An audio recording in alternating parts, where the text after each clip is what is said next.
Capítulo 1, verso de 5 a 18.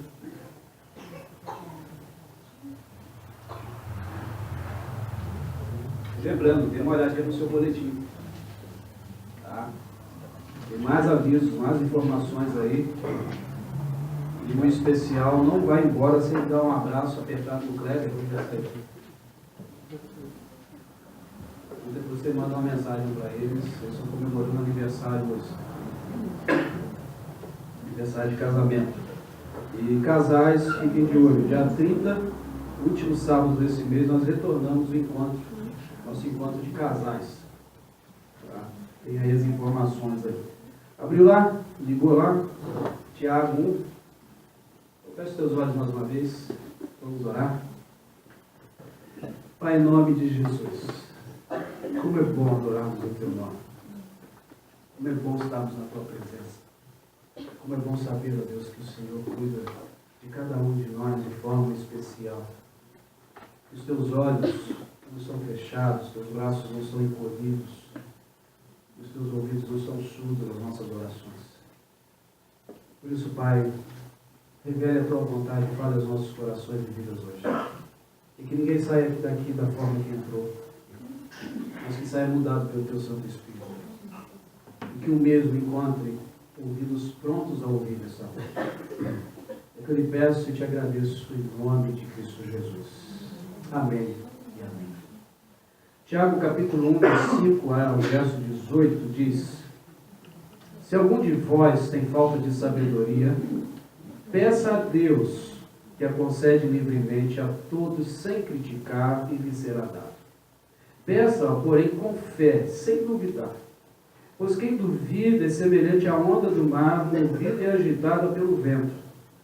Tal homem não deve pensar que receberá do Senhor alguma coisa, pois vacila e é inconstante em todos os seus caminhos. Mas o irmão de condição humilde deve gloriar-se na sua alta posição, e o rico na sua humilhação, porque passará como flor silvestre. Pois o sol se levanta em seu redor e seca a relva. Então a sua flor cai e a sua beleza desaparece. Assim também o rico murchará em seus caminhos. Feliz é o homem que suporta a provação com perseverança, porque depois de aprovado receberá a coroa da vida, que o Senhor prometeu aos que o amam. Quando tentado, ninguém deve dizer: sou tentado por Deus, pois Deus não pode ser tentado pelo mal e ninguém tenta. Mas cada um é tentado quando atraído e seduzido pelo seu próprio desejo. Então o desejo, tendo concedido, dá do Pai das luzes, e que não há mudança nem sombra de variação. Segundo sua vontade, Ele nos gerou pela palavra da verdade, para que fôssemos como os primeiros frutos de suas criaturas. Nós começamos essa série em Tiago, o último encontro nosso. Vimos que Tiago ele escreve para uma igreja, para judeus convertidos, que depois da morte de Estevão, em Atos capítulo 6 e 7, são espalhados por todos os lugares. E esses cristãos estão sofrendo. Esses cristãos sofrem com a perseguição, esses cristãos também estão passando por algumas dificuldades, algumas lutas. Esses cristãos brigam entre eles. Por isso que Tiago vai dizer lá que a gente tem uma só língua, né? Dois ouvidos. Em 2006, nós fizemos a nossa primeira viagem de férias para o Rio. Pegamos o Chevetão 79 e colocamos na estrada e ele ida e volta viajou 2.500 quilômetros. Quando nós voltamos, tínhamos tanta dívida para pagar que eu não sabia como fazer. Eu sentei e vi as contas. E aquilo traz o nervoso. Eu sei que você nunca passou por isso, ficar endividado. E na hora que eu olhei as contas, eu pensei: como eu pago isso agora? Viajar foi muito bom, mas tem que pagar agora as contas, conta de telefone, conta de água, conta de luz, despesas com a viagem. E eu olhei aquilo, não tinha como fazer. E aí a gente fica zangado, né? Eu sei que você não fica, eu fiquei. E agora? E a gente começa a não pensar mais direito, porque a conta está alta. E aí fez o seguinte, fui orar. Falei, Senhor, não sei como que eu vou fazer para pagar essas contas. Fui displicente, contei com o ovo antes da galinha dar o seu cacarejo. Sabe o que aconteceu depois que eu acabei de orar? As contas continuaram lá. Deus não pagou minhas contas. Mas Ele me deu uma forma que durante 6 meses eu consegui pagar as dívidas e voltar à normalidade. Mas Ele me ensinou uma coisa. Ele me ensinou a ter sabedoria com minhas contas. Dali para frente, nunca mais fizemos essas bobagens, como fizemos em 2006. Dali para frente, começamos a fazer o orçamento e fazer previsão daquilo que queríamos comprar. As moedinhas precisam ainda ser contadas, mas não ficamos mais desesperados como ficamos em 2006.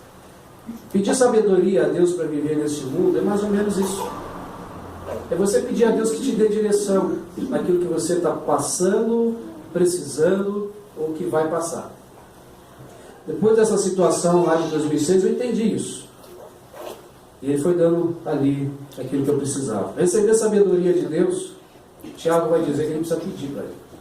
Então vamos entender como ter essa sabedoria para viver nesse mundo. A primeira coisa que Tiago nos ensina é que a gente precisa entender de forma sábia as provações que a gente passa. Olha o verso de 5 a 8, eu leio na tradução da Bíblia Mensagem. Um pouco diferente da sua. Que diz assim: se vocês não souberem lidar com a situação por falta de sabedoria, orem ao Pai. Em 2006 eu fiz isso. Não sabia como lidar com a situação. Então eu orei a Deus. E com muita alegria, é com muita alegria que Ele os ajudará. Vocês serão atendidos e não serão ignorados por pedirem ajuda.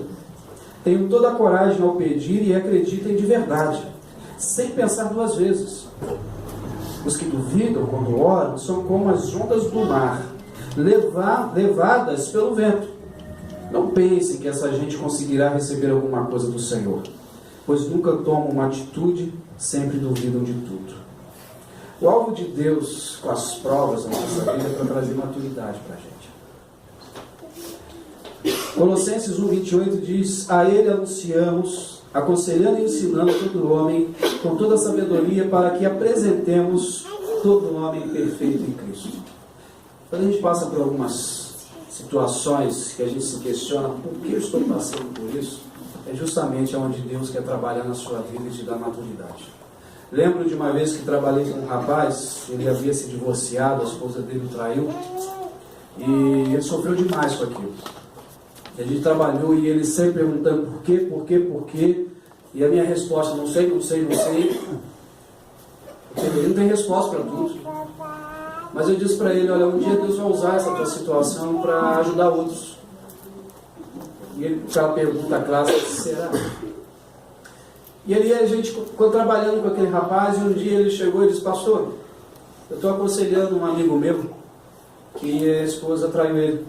Ele queria se separar, e eu disse: não se separa, mas invista, porque divórcio dói demais.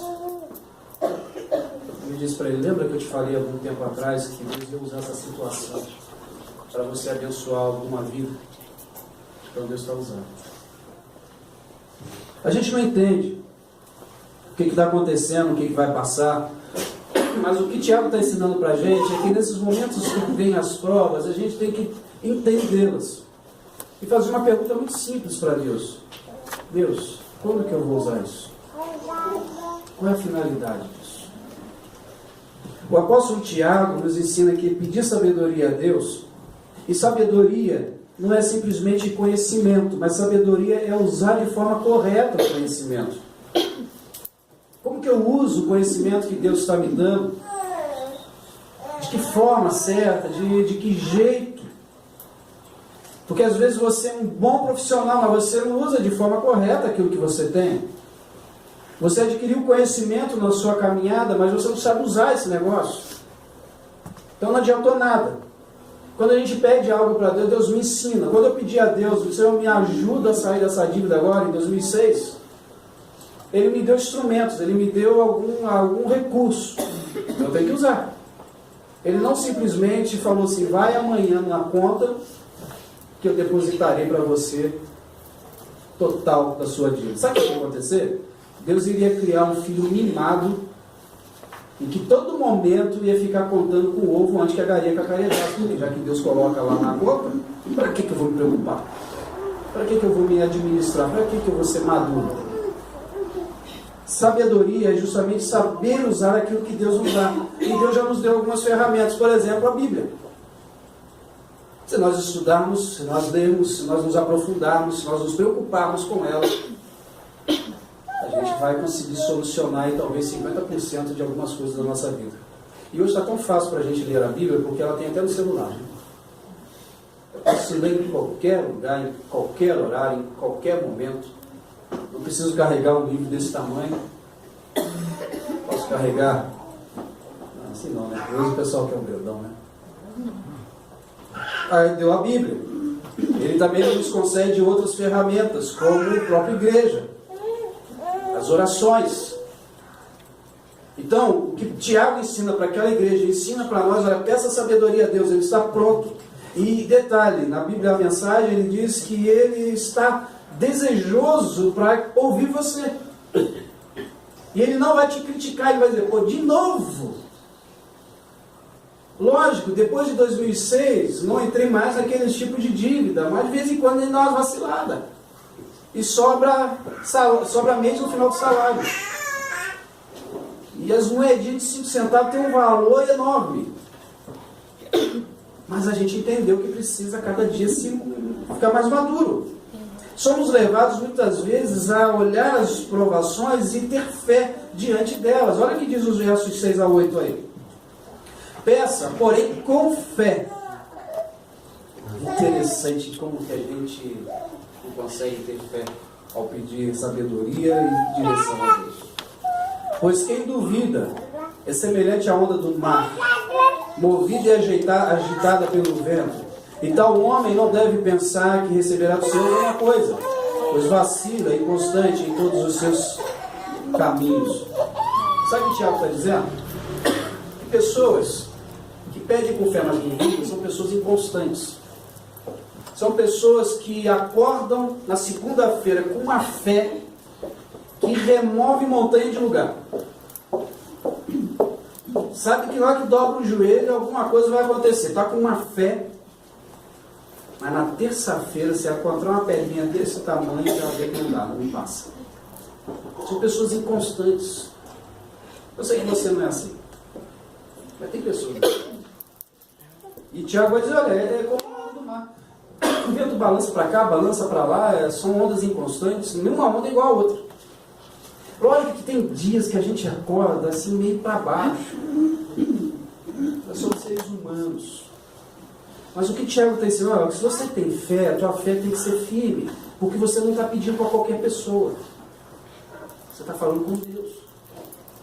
E se você crê que Deus age, Deus vai agir agora no tempo dele. Senão a gente fica mais ou menos como um menino e o equilibrista. Aquele homem famoso pelas suas travessias em cima de corda, e ele fez um desafio, e toda a mídia foi para lá, ele ia atravessar de um prédio para o outro, mais de 150 metros, em cima de uma corda, sem nenhuma proteção, e todo mundo foi lá assistir aquele homem. Ele foi, voltou, e todo mundo aplaudiu. Ele pegou um carrinho de mão e perguntou, vocês acreditam que eu passo aqui nessa corda, de um prédio para o outro, e volto com esse carrinho? Todo mundo acreditando, vai lá! E ele foi, ele voltou. E o público foi no delírio. Ele chegou para o menininho que estava na frente e disse, você acredita que eu passo novamente e vou e volto com esse caminho? Sim, então entre aqui. Eu falei, não. Aí não dá. Você não acredita que eu vou e volto? Falar, mas com o carrinho lá comigo dentro. E às vezes a gente é assim com Deus. A gente sabe que Deus é onipresente, que Ele está em todos os lugares, inclusive lá naquele momento seu de oração. Deus está lá. Mas a gente não crê que Deus sabe dos meus problemas. Nós sabemos que Deus é o Todo-Poderoso. Cantamos isso.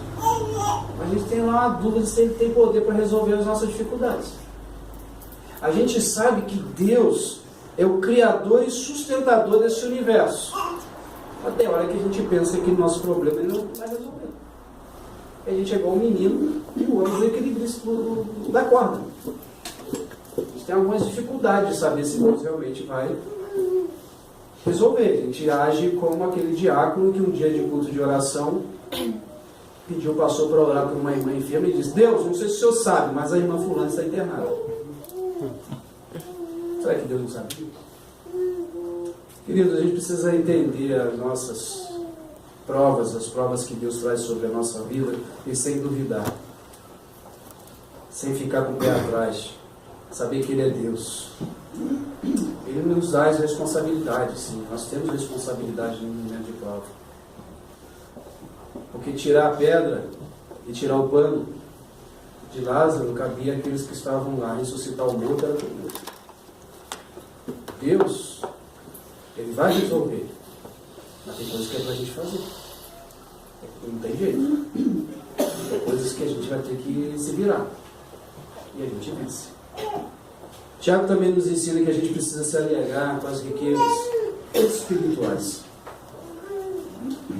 Verso 9 a 11 diz assim: quando os que estão numa pior melhorarem de vida, podem comemorar. Quando os ricos de nariz empinado perderem tudo que tiverem e viver na pior, comemorem também.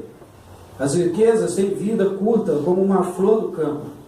Não dá para contar com ela. Vocês sabem que o sol se levanta, esquenta, o seu calor intenso faz a flor murchar. Suas pétalas secam e antes que se conte, sua beleza e aparência se foram. E isso é o que acontece com as riquezas. Tudo é tão passageiro que quando todos começam a admirá-la, no piscar de olhos, se foram. Assim, a riqueza desse mundo. E Tiago diz: olha, vocês têm que se prender nas riquezas espirituais, daquilo que está reservado no céu. Ele diz para o pobre: olha, você que é pobre, ele se alegre, porque você é rico. Rico no Senhor. E ele vai dizer para os ricos, lembrando que no nosso primeiro encontro eu falei que Tiago escreve para um povo que estava também sendo oprimido pelos ricos e roubados por eles. Ele diz: vocês ricos, cuidado, a riqueza vai embora. Isso passa. Agora, o que vocês guardam no céu, isso não passa, ninguém tira de vocês, isso vai ficar para a eternidade. Então se alegrem nessa riqueza. Lógico, a Bíblia ela não condena quem é rico. E às vezes tem um mau costume de achar que Deus não gosta de gente rica. Aí você olha a vida de Salomão, por exemplo, que tinha sabedoria e de que o cara era rico ainda. A gente olha Abraão. Nós vamos olhando, o dono do túmulo de Jesus era rico, José de Arimateia, o que emprestou o túmulo para que Jesus fosse enterrado. O problema não é a riqueza, mas o problema é como se lida com ela. O problema não é o dinheiro. Alguém já perdeu tempo e contou que a Bíblia tem mais de 2.500 versos só falando de dinheiro. O problema não é o dinheiro. O problema é o dinheiro. O que Tiago está nos ensinando aqui não é que se você tem ou não tem. O problema é se você é espiritual ou não. Se você realmente ama a Deus ou não. Se você realmente busca as coisas do céu ou as coisas daqui. Quando nós passamos por essas provas, nós começamos a ter em mente que Deus, é isso que Tiago está dizendo, que a gente começa a achar que Deus tirou porque Ele é um Deus cruel. Ele diz: olha, se você perde, fique alegre. Se você ganha, fique alegre também. Mas não fique dizendo para Deus assim: pô, Senhor, apontar o dedo para Deus e dizer: Deus, o Senhor é um Deus ruim, o Senhor é um Deus que não ama, o Senhor é um Deus cruel. Porque a gente tem na mente, muitas vezes, um Deus mitológico. A gente tem na mente não Deus, mas nós temos na mente o Zeus, o Deus mitológico, aquele que manda raio em cima dos seus fiéis. O dia que ele acorda do lado errado da cama e fala: tem que perturbar alguém, olha para o Elcio, então vai ser o Elcio. Não, a gente tem um Deus que ama, que quando olha para você, fala, senta do seu lado e diz assim: meu filho, minha filha, eu sei o que você está passando. Nós temos um Deus em qual o Filho, que também é Deus, disse assim: ele não é um Deus cruel, mas ele é o Abba. Ele é o paizinho.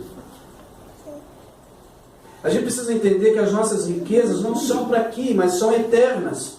O verso 12 diz: feliz é o homem que suporta a provação com perseverança, porque depois de aprovado vai receber a coroa da vida que o Senhor prometeu aos que o amam. Essa é a nossa riqueza. A nossa riqueza é o céu. É aquela coroa que vamos receber e vamos reinar junto com o Senhor, vamos passar a eternidade com Ele. Aonde o choro cessa, aonde a lágrima acaba e aonde o sofrimento não existe mais. Hoje você precisa acordar 5 horas da manhã, segunda-feira. E se precisar, não vai estar cansado. E agora é céu. Olha o que o apóstolo Paulo fala das suas tribulações. Pois nossa tribulação leve e passageira produz para nós uma glória incomparável, de valor eterno, pois não fixamos o olhar nas coisas visíveis, mas naquelas que não se veem. Pois as visíveis são temporárias, ao passo que as que não se veem são eternas.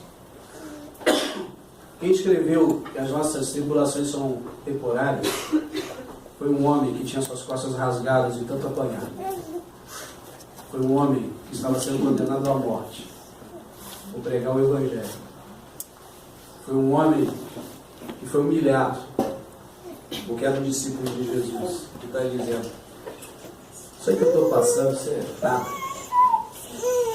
Estou passando, isso aí é fichinha, perto daquilo que Deus reservou para mim. E por fim, Tiago nos ensina, nesse primeiro capítulo, a gente precisa aprender a lidar com a tentação. Precisa aprender a lidar com aquilo que a gente mesmo cria. Versos 13 a 18. Ninguém que esteja passando por lutas pode ter a cara de pau de dizer: é Deus que está me tentando. Deus não tem nada a ver com isso. E Ele nunca põe o mal no caminho de ninguém. Ceder à tentação é decisão nossa. O para Deus é malandragem. A tentação nasce dos impulsos incontroláveis dentro de nós. Se cedermos a esses impulsos, logo o pecado mostrará sua cara. E quando o pecado toma conta da situação, o resultado é a morte. Portanto, queridos amigos, não se enganem. Tudo o que recebemos, que é bom e perfeito, só pode vir diretamente do Pai das luzes. Em Deus existe plena firmeza. Nele não existe instabilidade. Pois Ele que nos trouxe a vida, pela palavra da verdade, sua maior alegria somos nós, coroa de sua admirável criação. A gente precisa entender que uma pessoa madura, ela é paciente diante das provas. Ela tem paciência. Ela sabe que vai passar. Não sabe o ponto. Não sabe a quantidade de tempo que vai passar.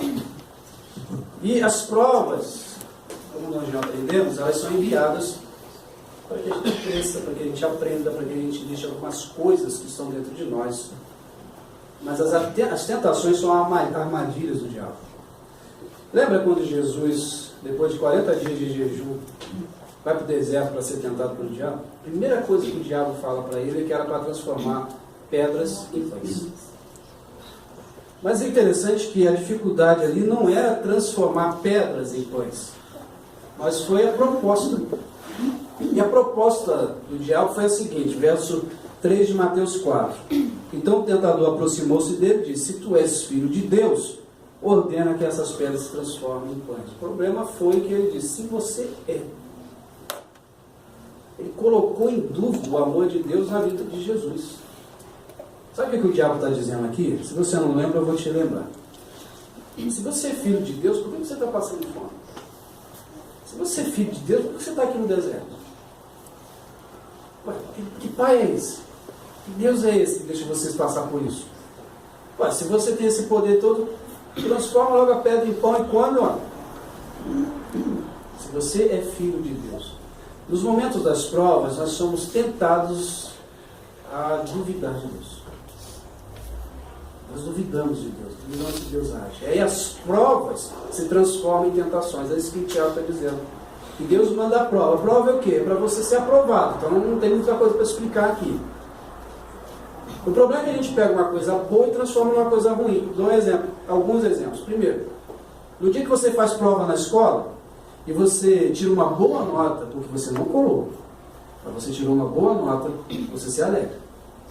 Recebe o elogio da mãe, do pai, chega todo bobo com aquele boletim, não é assim? Mas você pode pegar a prova, que é para mostrar que você aprendeu o conteúdo, e colar. Você pegou uma coisa boa e transformou numa coisa ruim. Aí você tira uma nota boa, vai mostrar o boletim para o pai e para a mãe na maior cara de pau ainda. Ai, olha a minha nota. Mas você sabe que você colou para chegar naquela nota.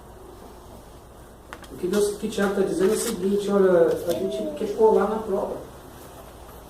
E quando a gente cola na prova, vira tentação. Dou um outro exemplo. Deus deu ao ser humano algo que é fabuloso e que todo ser humano gosta. Não se assustem, mas é o sexo. Ele deu. E ele ainda disse lá em Gênesis que depois de fazer um homem e mulher, ele disse que era muito bom. Só que o sexo fora do casamento é uma coisa que Deus abomina. Então você pega uma coisa boa e se transforma numa coisa ruim. É isso que Tiago está dizendo, que na hora que vem as provas, a gente, na nossa impaciência, transformamos em tentações. Te dou um exemplo bíblico. Deus chama Abraão, lembra? Você vai ser pai de uma grande nação. Aí ele fala: Deus só esqueceu que minha mulher é estéril, né? Está lembrando disso. Depois encontra com Abraão de novo e diz: você vai ser o pai de uma grande nação. Mas ela continua estéril. Aí eles dão um jeitinho. Aí vem a tentação, né? A prova era: espera, você vai ser o pai de uma grande nação. E a tentação foi o quê? Tome Agar, tenha um filho com ela, e nós criamos como se fosse nosso. Mas não era essa a vontade de Deus. A vontade de Deus acontece 25 anos depois da promessa. Se você está passando por prova, querido, querida, glória a Deus, peça sabedoria a Ele, mas não transforme a prova em tentação. Não fique trocando o tempo de Deus pelo seu tempo. Não fique colando nas provas que Deus manda. Porque Tiago ele vai dizer, ele ensina o processo que acontece com quem transforma a prova em tentação. Ele vai dizer aí para a gente que primeiro vem aquele desejo de cobiça, de ter ou de resolver. E aquilo que é a raiz dentro da gente. E depois que vem esse desejo de resolver do nosso jeito, aquele momento, vem o engano, de achar que estamos resolvendo. E aí a ideia do engano é justamente quando quem gosta de pescar, né, gente? Que bota a minhoquinha no anzol. É anzol mesmo, né? Eu sou um ótimo pescador, deu para perceber. E você joga na água e o peixe vê aquele negocinho balançando e fica todo bobo e... ele foi enganado. E lógico, o pescador feliz da vida, ele vai tirar o peixe ali e depois vai fazer um belo assado. Peixe cozido, sei lá como você vai querer fazer esse peixe. A tentação, depois que a gente deixou a prova de lado e agora quer resolver do nosso jeito, a gente começa a achar que está resolvendo e a gente começa a se enganar. E cada vez mais a gente vai enfiando um anzol na boca. Que o peixe, ao se debater, ele acaba enfiando mais um anzol na boca. Até o ponto que ele não foge mais. E depois desse momento do engano, lembra de Davi? Ah, se Davi soubesse o que ia acontecer na família dele, ele não teria chegado não ia chegar na sacada da casa dele naquele dia. Não teria olhado para baixo e visto aquela mulher bonita tomando banho. Ah, se Davi soubesse o que ia acontecer na família dele, ele teria ido para a guerra. Era melhor matar o outro gigante do que ter deitado com aquela mulher. Ele foi enganado. O anzol entrou de vez na boca dele. Logo depois do nascimento, da tentação, nascimento do pecado, do desejo, a prática, Tiago diz que chega a morte. Quando a gente não sabe lidar com esse mundo, não sabemos lidar com aquilo que nós passamos nesse mundo, a gente morre. O apóstolo Paulo em Romanos 6,23 vai dizer que o salário do pecado é a morte. O salário dos nossos desejos errados Querido Deus, quero dar sabedoria para que você vença os seus problemas, as suas lutas, as suas provas, as provas que Ele colocou. Eu vou dar um exemplo bem simples sobre prova e tentação, bem simples. Talvez essa semana você vai lembrar dele sem querer. Imagine você está debaixo de uma árvore, você está andando na rua e um passarinho está voando sobre a sua cabeça. Você não pode impedir que ele voe sobre a sua cabeça. Você não vai ficar enxotando o passarinho. Pode até acontecer dele te fazer de um alvo. Você não tem como impedir isso. Mas você pode impedir o passarinho de fazer um ninho na sua cabeça. Dele te fazer de alvo não tem como, acontece. Vai fazer um ninho, é escolha sua. Passar pelas provas, nem sempre a gente consegue evitar. Elas vêm. E não vem porque Deus é ruim, Deus é cruel, sarcástico, pode ficar dando gargalhada de você no céu. Não. Vem para que você aprenda a viver nesse mundo. Retorno ao exemplo que dei de 2006. Se ele pagasse as minhas contas, eu ia ficar alegre, feliz da vida, mas não teria aprendido a lidar com elas. A tentação poderia ter sido arrumar um empréstimo, a perder de vista e me enrolar ainda mais. Escolher o ninho na cabeça, não quis. E quando a gente sente que o passarinho começa a fazer um ninho na nossa cabeça, o que eu devo fazer? Eu tenho que me sacudir, levantar a poeira e caminhar. Buscar a presença de Deus. O verso 18 diz: foi Ele que trouxe a vida pela palavra da verdade. Sua maior alegria somos nós, coroa da sua admirável bênção. Deus ama você, querido, querida, de forma excepcional, ao ponto de ter mandado Jesus para a cruz.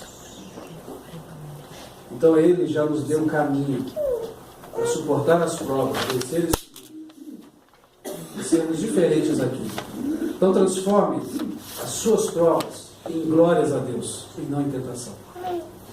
Que nós possamos nessa semana buscar essa sabedoria de Deus, que não é só conhecimento, mas é como usar o conhecimento. Que nós possamos realmente vencer esse mundo, ou seja, vencer esse sistema que diz que você, para ser próspero, precisa possuir a qualquer preço. Vencer isso. E ser rico mesmo, como o Tiago disse, com as riquezas espirituais, com aquilo que Deus tem para você,